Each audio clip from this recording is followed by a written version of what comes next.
തുടക്കത്തിൽ നമ്മൾ പറഞ്ഞതുപോലെ നടിയെ ആക്രമിച്ച കേസിൽ അട്ടിമറി ശ്രമങ്ങൾ തുടക്കം മുതൽ പ്രകടമായിരുന്നു. ആദ്യ വട്ടം ആ സംഭവ സ്ഥലത്തെത്തിയ വ്യക്തികളെ അടക്കം സ്വാധീനിക്കാൻ ശ്രമമുണ്ടായി, തെളിവ് നശിപ്പിക്കാൻ ശ്രമമുണ്ടായി, അന്വേഷണ ഉദ്യോഗസ്ഥരെ സ്വാധീനിക്കാൻ ശ്രമമുണ്ടായി, അവർക്ക് നേരെ വധശ്രമം പോലും ഉണ്ടായി എന്നതാണ് ഈ കേസിൽ സംഭവിച്ച കാര്യം. അപ്പോൾ ഈ കേസിൽ ആരോപണ വിധേയരായ വ്യക്തികൾ ചില്ലറക്കാരായില്ല എന്ന് മാത്രമല്ല, അവർ നടത്തിയ നീക്കങ്ങൾ നിരവധിയാണ്. ഇതിന് മെമ്മറി കാർഡിൻ്റെ ഹാഷ് വാല്യൂ മാറിയ സംഭവം പോലും ഉയർത്തുന്നത് കോടതി നടപടികളുടെ വിശ്വാസ്യത പോലും ചോദ്യം ചെയ്യുന്ന തരത്തിലാണ്. ഇതെല്ലാം നിയമ നടപടികളിൽ തുടർ വിവാദങ്ങളിൽ പെട്ടുകിടക്കുകയാണ്. എന്തായാലും നാളെ ഈ ആദ്യ കേസിൻ്റെ വിധി ഉണ്ടാകുമ്പോൾ നമ്മൾ പ്രധാനമായും ആർക്കെതിരെ വിധി ഉണ്ടാകും, പ്രോസിക്യൂഷൻ്റെ വാദങ്ങൾ എത്ര കണ്ട് ശരിവെക്കുമെന്നതാണ്. ഇവിടെ നമുക്ക് പരാമർശിക്കേണ്ട ഒരു പ്രധാനപ്പെട്ട വ്യക്തിയാണ് അഡ്വക്കേറ്റ് ടി ബി മിനി. അതിജീവിതയുടെ അഭിഭാഷകയായി ചുമതലയേറ്റെടുത്ത അവരെ ഒറ്റപ്പെടുത്താനുള്ള വലിയ ശ്രമങ്ങൾ തനിക്ക് നേരെ നടക്കുന്നു എന്ന ആക്ഷേപം അവർ പലവട്ടം ഉന്നയിച്ചതാണ്. പക്ഷേ തെളിവുകളൊക്കെ കോടതിക്ക് മുന്നിൽ കൊണ്ടുവരുന്നു, ഒപ്പം അത്തരം ശ്രമങ്ങൾ ഉണ്ടാവുകയും ചെയ്തു. അഡ്വക്കേറ്റ് ടി ബി മിനി തന്നെ നമുക്കൊപ്പം ചേരുന്നു. അഡ്വക്കേറ്റ് ടി ബി മിനി, സ്വാഗതം. താങ്കളുടെ നിയമ പോരാട്ടത്തിൻ്റെ സുപ്രധാനമായ ദിവസമാണ് നാളെ വരാൻ പോകുന്നത്. താങ്കൾ ഇതിനകം തന്നെ പല മാധ്യമങ്ങളോടും പ്രതികരിച്ചതായി അറിയുന്നു. ഈ കേസ് അട്ടിമറിക്കാൻ നടത്തിയ ശ്രമങ്ങൾ, താങ്കൾ നേരിടേണ്ടി വന്ന വെല്ലുവിളികളൊക്കെ ഒന്ന് ഓർക്കുക. സിനിമാ മേഖലയിലെ തൻ്റെ സഹപ്രവർത്തകയ്ക്കൊപ്പം ആദ്യം നിൽക്കുകയും പിന്നീട് മൊഴി മാറ്റുകയും ചെയ്ത നിരവധി പേരുണ്ട്. ഇവരെയൊക്കെ നമ്മൾ കേരളം പലവട്ടം ചർച്ച ചെയ്തതാണ്. താങ്കൾ വിശ്വസിക്കുന്നുണ്ടോ നീതി നടപ്പാകുമെന്ന്?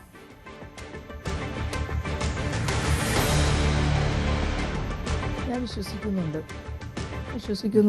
കാരണം നമ്മളിപ്പോൾ ഒരു 4 വർഷക്കാലമായി രാപ്പകലില്ലാതെ ഞങ്ങൾ ഇതിൻ്റെ കാര്യങ്ങൾ മാത്രം ചെയ്തുകൊണ്ട് നടക്കുന്നതാണ്.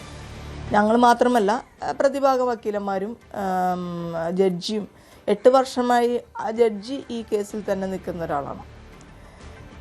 അതൊക്കെ നമ്മൾ അപ്രീഷിയേറ്റ് ചെയ്യപ്പെടേണ്ട കാര്യം തന്നെയാണ്. നമ്മൾ ഒരുപാട് പരാതികളും പരിമിതികളും ഒക്കെ ഉണ്ടെങ്കിൽ പോലും അവരെല്ലാവരും ഇതിൽ നിൽക്കുന്ന ആളുകൾ തന്നെയാണ്. അപ്പോൾ ഞാൻ 4 വർഷമായി, ഞാൻ മാത്രമല്ലല്ലോ, എൻ്റെ കൂടെ ഒരു ടീം ആളുകളുണ്ട്. ഞാൻ പ്രോസിക്യൂട്ടർ അസിസ്റ്റ് ചെയ്യുന്ന ഒരാളായിരുന്നു. ആദ്യം ഹൈക്കോടതി കൊടുത്ത കേസ് കഴിഞ്ഞിട്ട് പിന്നെ ട്രയലുമായി ബന്ധപ്പെട്ട് പരിപൂർണമായി ഞാൻ പ്രോസിക്യൂട്ടർ അസിസ്റ്റ് ചെയ്യുന്ന ആളാണ്. അപ്പോൾ അതുകൊണ്ട് തന്നെ വിക്ടിമിൻ്റെ ലോയർ എന്ന രീതിയിൽ നമ്മൾക്ക് CRPC പ്രകാരം നമ്മൾക്ക് ചെയ്യാൻ കഴിയുന്നത് പ്രോസിക്യൂട്ടർ അസിസ്റ്റ് ചെയ്യുക എന്നുള്ളതാണ്. നമ്മളത് ഇരുന്നത് കൊണ്ട് പ്രോസിക്യൂഷൻ, അതായത് 3ാമത്തെ ഘട്ടത്തിൽ വന്ന ഒരു പ്രോസിക്യൂഷനാണ്. ഇപ്പം നമ്മൾ പ്രോസിക്യൂട്ടറാണ് ഈ കേസ് വിസ്തരിച്ച് തീർത്തിരിക്കുന്നത്. അദ്ദേഹത്തിന് പഴയ 2 ഇൻവെസ്റ്റിഗേഷനായിട്ട് ബന്ധപ്പെട്ടുള്ള കാര്യങ്ങൾ നേരിട്ട് അറിവില്ലാത്തതിൻ്റെ ഒരുപാട് പരിമിതികൾ ഞങ്ങൾ നേരിട്ടിട്ടുണ്ട്.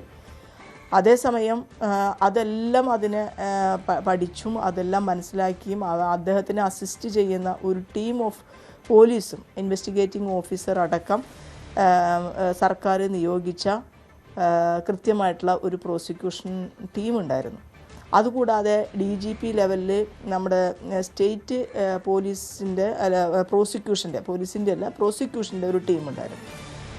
എല്ലാവരുടെയും ഒരു കൂട്ടായ ഒരു പരിശ്രമം, നിരന്തരമായിട്ടുള്ള രാപ്പകലില്ലാത്ത പ്രവർത്തനം, ഈ എവിഡൻസ് കിട്ടിയത് തന്നെ കോടതിയെ ബോധ്യപ്പെടുത്തുന്നതിന് വേണ്ടി നടത്തിയിട്ടുള്ള ട്രയൽ, അതിൻ്റെ ടെക്നിക്കലായിട്ടുള്ള ആസ്പെക്ട്സുകളടക്കം നമ്മൾ കോടതിയെ ബോധ്യപ്പെടുത്താനായിട്ട് നടത്തിയ ശ്രമങ്ങൾ, അങ്ങനെ നിരന്തരമായിട്ടുള്ള നിരവധിയായിട്ടുള്ള സ്ട്രെയിൻ എടുത്തിട്ടുള്ള ഒരു തെളിവ് കൊടുക്കൽ പരിപാടിയായിരുന്നു നമ്മൾ നടത്തിയത്. ഒരു സാക്ഷി വരുന്നു, ആ സാക്ഷി, ഈ ക്രിമിനൽ കേസുകൾ സാക്ഷികൾ ഹോസ്റ്റലാവാന്നുള്ളത് അതൊരു പുതിയ കാര്യമല്ല, അതെപ്പോഴും അങ്ങനെ സംഭവിക്കുന്ന കാര്യം. പക്ഷേ ഈ കേസിൽ അങ്ങനെ ഒരുപാട് ആളുകൾ ഹോസ്റ്റലായിട്ടില്ല എന്നതാണ് സത്യം. ഹോസ്റ്റലായ വളരെ നിർണായകമായ 2-3 ആളുകൾ തിരിച്ച് പ്രോസിക്യൂഷന് അനുകൂലമായിട്ട് ഈ 3ാമത്തെ ഘട്ടത്തിൽ മൊഴി നൽകുകയും ട്രയലിൽ വന്ന് അവരാ മൊഴി പറയുകയും ചെയ്തിട്ടുണ്ട്. അതൊക്കെ നിർണായകമായിട്ടുള്ള മൊഴികളുമാണ്. അതുകൊണ്ട് തന്നെ ഈ പ്രോസിക്യൂഷൻ നടപടികൾ നമ്മൾ ഒരു 90% ഞങ്ങൾക്ക് വിജയിച്ചിട്ടുണ്ടെന്ന് പറയാം. നമ്മൾ 100% പറയാതിരിക്കണതിൻ്റെ കാര്യം എന്ന് പറഞ്ഞു കഴിഞ്ഞാൽ മുൻ അന്വേഷണവും അതുമായി ബന്ധപ്പെട്ടുള്ള ട്രയലും കാര്യങ്ങളൊക്കെ ഉണ്ടായിരുന്നു.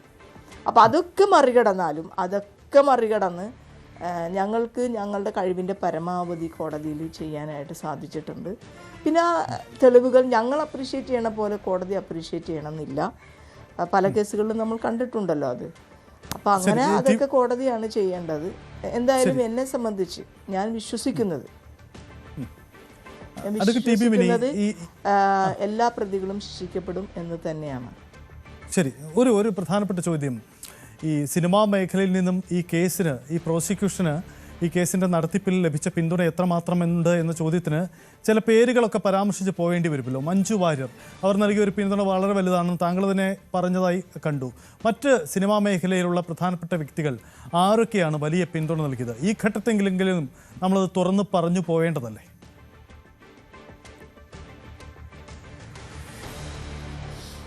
എനിക്ക് ചില പരിമിതി ഉണ്ട്. കാരണം നാളെ നിങ്ങളോട് പറയുന്നതായിരിക്കും കുറച്ചുകൂടി നല്ലത്. കാരണം കേസിൻ്റെ വിധി വരുന്നത് വരെ കേസിൽ അപ്പിയർ ചെയ്യുന്നൊരു അഡ്വക്കേറ്റ് എന്ന നിലയിൽ സാക്ഷികളുടെ പ്രശ്നങ്ങളൊക്കെ പറയുന്നതിന് എനിക്ക് പരിമിതിയുണ്ട്. നിങ്ങൾ ചോദിച്ചാൽ മഞ്ജു വാര്യർ ചോദിച്ചതുകൊണ്ടാണ് ഞാൻ മഞ്ജു വാര്യരുടെ കാര്യം പറഞ്ഞത്. അതിന് പ്രസക്തിയും ഉള്ളതുകൊണ്ടാണ് പറഞ്ഞത്. മഞ്ജു വാര്യർ എപ്പോഴും ആ പെൺകുട്ടിയോടൊപ്പം നിന്ന ഒരാളാണ്. അവരുടെ ജീവിതത്തിലെ പ്രതിസന്ധികൾ അങ്ങനെ നിൽക്കുമ്പോൾ അവർക്കുണ്ടാകുന്നത് വലിയ രീതിയിലുള്ള മാനസിക സംഘർഷങ്ങളും ഇമോഷണൽ പ്രശ്നങ്ങളൊക്കെ ഉണ്ടായെങ്കിൽ പോലും അവർ അതിലോട് സ്റ്റേണായിട്ട് നിന്ന ഒരാളാണ്.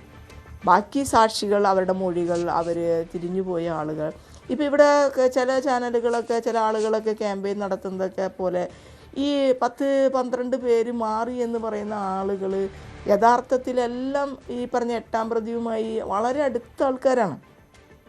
ഇപ്പം ഞാൻ നിങ്ങളോട് പറയട്ടെ, ഈ കേസിൻ്റെ വിധി വരുന്നതിന് മുന്നേ തന്നെ അങ്ങനെ കൂറുമാറി ചതിച്ച ആളുകൾ പ്രകൃതിയുടെ ഒരു കയ്യൊപ്പ് അവരുടെ മേലെ വീഴുന്നത് നിങ്ങൾ കണ്ടു കാണും.